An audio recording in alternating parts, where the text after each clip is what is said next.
Welcome back to the Armchair Trader podcast. And this morning we have the privilege of having Dr. Matthew James, CEO of Euro Manganese, on the show. First of all, welcome to the show, Matthew. Thank you, Stuart. So Euro Manganese, this is a company we've actually written quite a lot about on the site already. We've been following it for well over 3 years now. A very exciting project, we think, with masses of potential. But I thought the best way to start would be if you just provide us with a quick overview of Euro Manganese, what it's doing and what it's aiming to achieve. Sure. So Euro Manganese is a company which is focused on developing high purity manganese that's required for the electric vehicle battery market. We have a project in the Czech Republic, and we're also looking at opportunities in North America to become the largest supplier of high purity manganese outside of China. Now, you mentioned high purity manganese there. Can you just give us some idea of the importance of high purity manganese to the battery sector? Why is it so vital? And what makes the manganese that you guys are looking at particularly special? Most battery chemistries, typically NMC, the M stands for manganese. Most battery chemistries use manganese. Like the other metals, they have to be provided in almost pharmaceutical grade qualities. It's the impurities in these metals which cause safety issues in the batteries, hence the desire to have high purity. Our project is a little bit special because we're actually reprocessing historical mine tailings from an old pyrite mine in the Czech Republic. So we're actually cleaning up a site and remediating the site as well as producing this high purity product. Manganese comes in two types of forms, manganese carbonate and manganese oxide. And it's the manganese carbonate which is most suited to producing the high purity manganese products, but they are, but 90% of the world's manganese is manganese oxide. And so we're talking here about a source of extremely high purity manganese. And I guess one of the big selling points about it is the fact that it's actually located right slap bang in the middle of Europe. That's right. We have actually the only manganese reserve in the EU, and it is suited to produce this high purity product. And with the geopolitics of the day, having a high purity manganese resource in the EU, and we will be the only ones with a resource in the EU, is very attractive for the customers. Not only that, but the fact that we're operating to European ESG standards, and with the renewable power that we plan to use for the plant, our CO2 footprint will be about 1/3 of that of the incumbent industry. Again, very attractive from our customers' perspective who are producing these EV vehicles. And just to summarize, basically what we're talking about here are mine tailings. So this is materials that have already been dug up at an earlier point by a previous mining project. And what you're effectively doing is planning to take those tailings and process the high purity manganese from those tailings, and then in effect restore the site to a much more ecologically friendly status than it is currently in effect. That's right. The previous mining operation was between the 1950s and 1970s. They were mining pyrite to produce sulfuric acid. So they weren't after the manganese. So there's a good uniform distribution of the manganese in the tailings. But at that time, there was no lining of the tailings area. So we have nearly a ton of sulfates leaching into the groundwater every day and going into the local river and polluting the local water sources. As we remediate this, we will be putting our tailings back properly lined, dry stacked, and capped to stop that ongoing pollution that's currently occurring.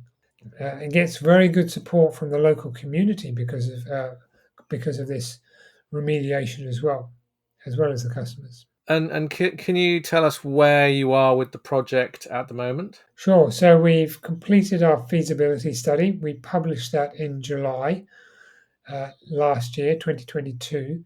So all the numbers are fairly current and also reflective of the high price environment at that time. We published our life cycle assessment again, just confirming that low CO2 footprint and the net positive benefits for the local soil and water. We've released our EPCM tender documentation and received EPCM tender bids from 4 international strong firms. And we announced only recently our first term sheet with a European customer, Verkor, which is the battery supplier to Renault and other major investors into that company. So we're really, this year is about putting into place our project finance. We've appointed Stifel as our debt advisor. We've got very good support from the European Bank of Reconstruction and Development, who are our second largest shareholder, to be a debt provider, as well as the European Investment Bank. And now we are looking at further offtake contracts with the potential for some of the major players in the value chain for high purity manganese to become investors of the project itself. That will also underpin the equity raising that's required to go alongside the debt. I got you. And can you talk a little bit about the environmental status of the project? Obviously, part of this has required a lot of work on getting independent certifications for the project, which is going to be important in the future when we're talking about sustainable battery supply chains for example, European gigafactories. The project had a preliminary EIA submitted in 2020, which went through no problems. We've just submitted our final environmental social impact assessment. But you're right, when the EBRD became a shareholder, they did a deep due diligence around all of the environmental, social, and governance standards that they have, which are very high. And we passed all of those, and it is an important factor for our customer base that we do operate at that international ESG standard level. And we've committed to maintain obviously that and be leading the industry from that ESG performance level as well. And so, what are the next steps for the project in the Czech Republic? What can we expect on the horizon? So we have now received receipt of our demonstration plant in the Czech Republic. So we've completed pilot plant work, but now this is a order of magnitude bigger. That arrived in the back half of last year, and it's now been fully installed, and we're now going through commissioning process. We're about halfway through that, still on track, and by the end of the Q1, we should have completed the commissioning, produced product to our specifications, and then in Q2 we'll start to deliver product in tons of sort of quantities to the potential customers. The Verkor contract will, qualify their product on this demonstration plant. So we don't have to deliver product to secure offtake contracts. It will be a CP of those offtake contracts, product qualification. So that's a big step for us. As I mentioned, additional offtake contracts announcements in back end of Q1, early Q2 is our plan. Then appointment of our EPCM contractor. That's to then move the project forward from an engineering and procurement perspective, being able to place long lead time items, deposits for vendor engineering, and the financing, putting the financing in place. That's really what 2023 is about. And given, I mean, you're in a situation now where there's, as you've mentioned already, there's not a lot of, or there are no projects like this inside the European Union strategic safe access to supply is just going to be a massive priority for a lot of these companies that are building battery factories, for example, for the next generation electric vehicles. So I'm guessing you must be getting an awful lot of interest already, and part of the key is going to be getting this up and running so that it's ready to provide that high purity manganese to those factories as they come online. Yes, we're getting interest right throughout the value chain, from the cathode manufacturers, from the battery manufacturers, and even the OEMs themselves. And we've seen some of the European and American OEMs take actual investments into the projects to help them get to production. We've seen it in lithium and nickel, and I think we'll see it in manganese as well. It's also, European customers who are moving production into North America are asking us whether we can supply them in North America as well. Hence our scoping study at the Canadian Quebec site at Bécancour. And the North America, it just increases our accessible market by having that plant in North America, and doing that final processing there means that we believe that we will meet the requirements of the IRA, Inflation Reduction Act incentives that are very important for North America.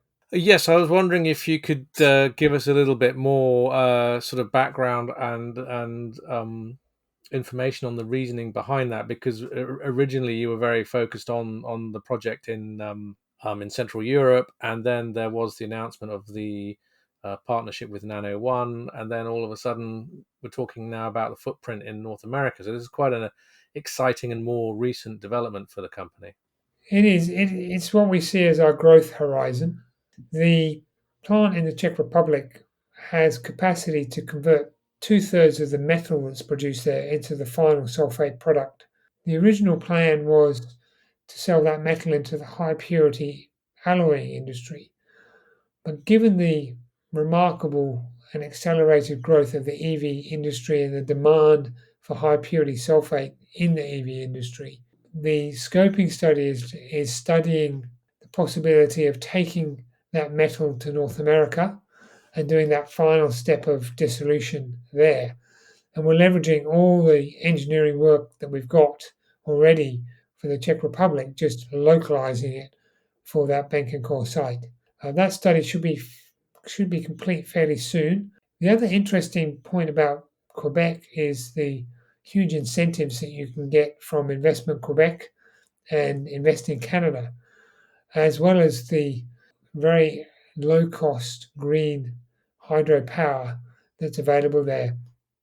And it's a combination of those which is attracting cathode active material plants to locate in Bécancour itself. So it's a very exciting opportunity to just grow that market and give us first mover advantage in North America. We will be the only high purity manganese producer in North America as well as in Europe. That sounds really amazing, and I'm sure will help to power the growth of the company. Thank you very much for coming on the podcast today, Matthew. Really appreciate it. It's a pleasure. I look forward to keeping you updated as we hit these milestones. You've been listening to the Armchair Trader podcast. Make sure you visit our website, www.thearmchairtrader.com, for your daily dose of financial markets news, and sign up to our free newsletter there.